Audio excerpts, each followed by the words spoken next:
I'm Rob Port from SayAnythingBlog.com, North Dakota's most popular political blog. I'm here with State Senator Randy Christmann, who's running for the Public Service Commission, or running for the nomination to run for the Public Service Commission. Ultimately would be facing Democrat nominee Brad Crabtree. State Representative Blair Thorson is also running for the nomination. Senator Christmann, thanks for your time. Glad to be here. I appreciate the opportunity and that you're getting messages out to the people. Yeah, well, I'm doing my best. I wanted to talk with you a little bit about why you decided to run for the Public Service Commission. Obviously you've been a long time serving member of the North Dakota State Legislature. What made you decide to run for the PSC? I guess the short answer is that I think I'm the best qualified person for the job. But the long answer is, when I came into the legislature back in the 90s, we weren't getting emails at the time, but the phone calls that we always got were from people whose kids were leaving the state. There was no opportunity. Our economy was in the tank, and we had to make changes. North Dakota's economy has come a long ways. We're booming now, but there's still problems out there. This strong economy, especially the oil patch stuff, it does cause some troubles. We need to build more infrastructure, but we need to treat the people who the infrastructure goes on their property well, too. I want to see this thing through to not only have been a part of the transition from a really dead economy into a booming economy, but taking it the rest of the way to the point where things are operating smoothly in the state of North Dakota. I think the PSC is the position to do that from. Now, obviously you're running, State Representative Blair Thorson is running for the nomination as well. What would you say differentiates your candidacy from Blair? And I know you've both been gentlemen, talking about how much you respect one another and things like that. But, obviously there's a reason you think you're a better choice than Blair Thorson. What's that reason? I think, and I do want to emphasize what you said, I have a lot of respect for Blair. I think my credentials are just a little bit stronger. We've both done some work in the telecommunications industry. My work has been in management of a telecommunications company as a director of a co-op since 1999. During that time, our company has gone from mostly just plain old telephone service to being very active in cellular and broadband. We've doubled the size of the company and cut our debt from $35 million down to 2 or 3. I think that's a good business story to tell. But it's been a management type background. When it comes to the legislature, I've had almost 12 years as the assistant leader chosen by my peers, representing the heart of energy country until the oil boom hit, when our energy industry was primarily coal. Now I'm on the edge of oil and still the heart of coal country. I just think that background is a little stronger on my part, and that I'm a little better prepared to take over in the PSC. What issues do you see facing the PSC? Obviously we've had the oil boom. It's created a lot of challenges across state government. But specifically, I think in a lot of ways for the PSC, what issues would you like to tackle if you were elected to the PSC? Several. Among the top is we need to get more infrastructure out there.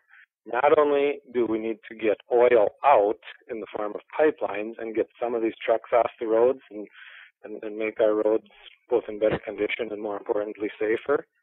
But besides getting the pipelines in so we can get the oil out, they need power up there. We need to get transmission lines to the oil country too. And, the PSC is going to play a big role in that. And not only oil, but gas, I meant to mention as well. The PSC has a big role in that.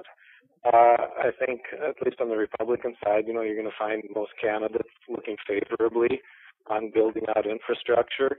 I think one of the places where I am unique in this race is I also come from the ranch side of it, and I've got some of this kind of infrastructure on my property. I know what a nuisance it can be. I understand how the problems associated with having that stuff on your property is getting worse, because of bigger equipment and modern technology and that sort of thing. So I bring that background in. PSC is going to need to work not only with industry, but with landowners, because when we build out this infrastructure, it shouldn't be about using eminent domain and just pushing it through.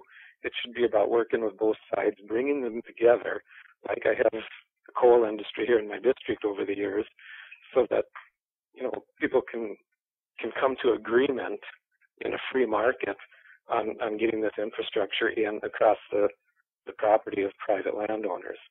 So what you're saying is, you come from the perspective of having experience on the industry side of things, but also recognizing the property owner side of things. People who own this property that some of this infrastructure would be crossing, and recognizing that they have issues that need to be protected and rights that need to be protected as well. Right, it's huge. Years ago you could build a power line and say it was 40 feet inside the fence line of a field, and you pulled your drill a couple times up and down the row, and then finally the third round or so you had to dodge those poles a little bit. Well, now a power line 40 feet inside the fence line, a lot of guys can't farm any of that. They can't get through there with their equipment. Also, people are using GPS now, and I'm told there's times when these large transmission lines can interfere with the GPS. These are new issues causing increased concerns for farmers and ranchers. We really need to work with them, respect that, and work on getting cooperative agreements, not condemnations. But I want to emphasize our goal has to be getting this infrastructure into place. Obviously, we're going into the convention this weekend. Either you or Representative Thorson will emerge as the ultimate nominees. Supposing it's you who's the nominee, you're going to be facing up against Brad Crabtree. How would you contrast yourself with Mr. Crabtree as in your mind, the better choice for North Dakotans? I don't know him well. From what I have seen of him when he's been to the legislature and what I've read a little bit about the organization he represents, it appears to me that he is probably more about having the government find ways to tell industry and people what to do and create what in their mind would be a better system. I, on the other hand, am, and I think if you talk to some of the industry or agriculture people in my district, I've had a pretty good record of this, of bringing the two sides together in the marketplace and helping them to resolve differences and allowing both sides to get along well together and get things done. And I think that's probably the big difference, that I see him as a little bit more of a top-down guy with the government at the top, and I see myself more as a bottom-up guy with the markets and individuals and industry working together to make things work.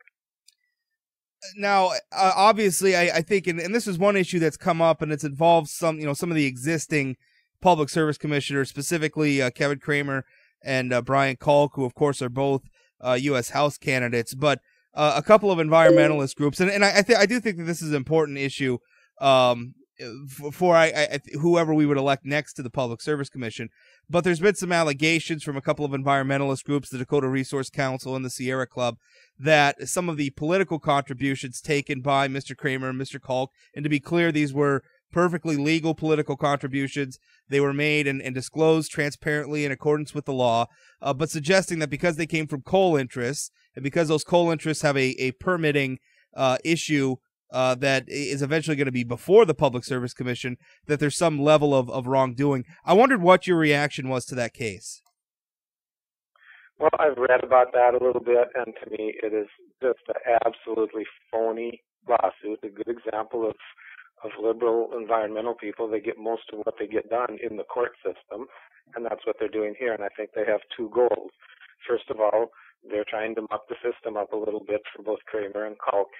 And secondly, they're trying to intimidate the Republican nominee for the Public Service Commission. And, over the years, I have gotten political contributions from all sorts of people in my legislative races. And I'd be offended for anyone to suggest that this has ever bought a vote. The fact is, there's been times when I've disappointed my industry friends, and times when I've been on the side that pleased them, but they've supported me in my campaigns, I think, because they respect my decision-making process.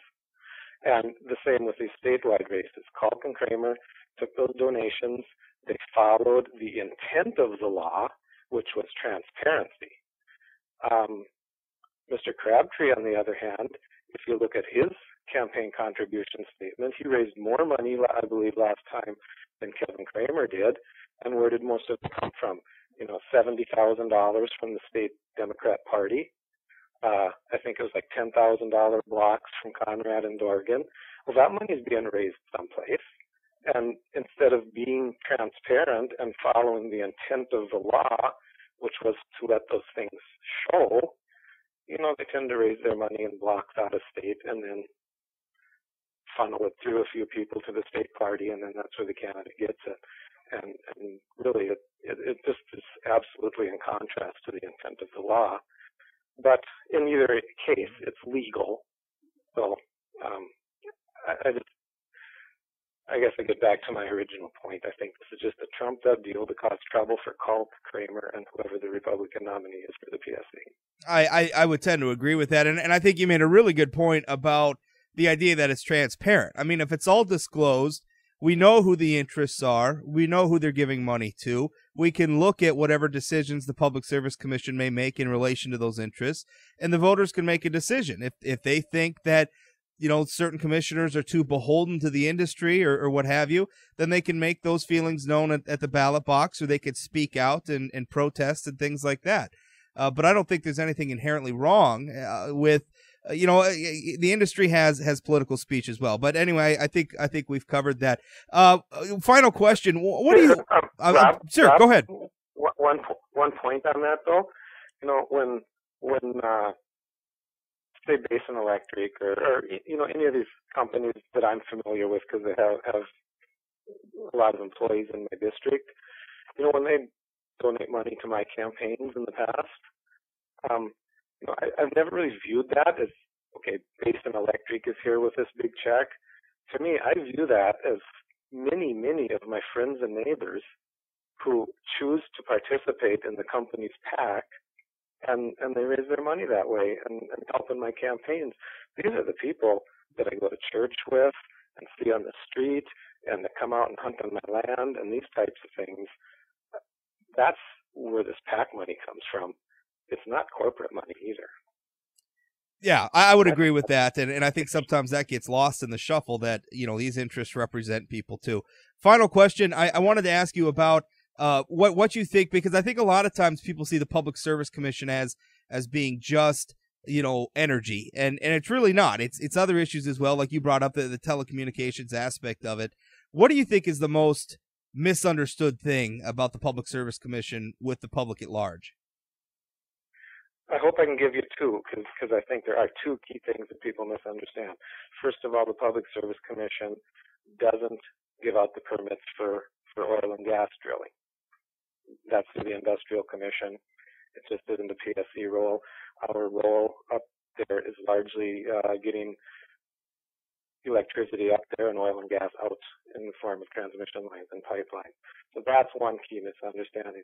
The second thing that I think is being forgotten has to do with the ag industry and regulating the scales and grain storage facilities and that sort of thing.